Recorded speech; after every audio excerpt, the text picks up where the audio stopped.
ಪ್ರತಿಪಕ್ಷದ ನಾಯಕರು ಲೋಕಸಭಾ ಸದಸ್ಯರಾದ ಶ್ರೀ ರಾಹುಲ್ ಗಾಂಧಿ ಅವರು ಬೆಂಗಳೂರಿನ ಮಹದೇವಪುರ ಕ್ಷೇತ್ರದಲ್ಲಿ ಮತಗಳ್ಳತನ ಆಗಿದೆ ಅಂತೇಳಿ ಸುಳ್ಳು ಆರೋಪವನ್ನು ಮಾಡಿದ್ದರಿಂದ ಚುನಾವಣೆ ಆಯೋಗದವರು ರಾಹುಲ್ ಗಾಂಧಿ ಅವರಿಗೆ ನೋಟಿಸ್ ಕೊಟ್ಟಿದ್ದಾರೆ.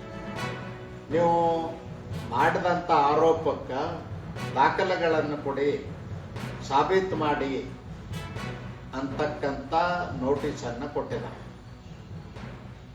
ಒಂದು ವೇಳೆ ನೀವು ಸಾಬೀತು ಮಾಡದೇ ಇದ್ದರೆ ಚುನಾವಣೆ ಆಯೋಗದ ಕ್ಷಮೆ ಕೇಳಬೇಕು ಅನ್ನೋದು ಆ ಪತ್ರದ ಉದ್ದೇಶ.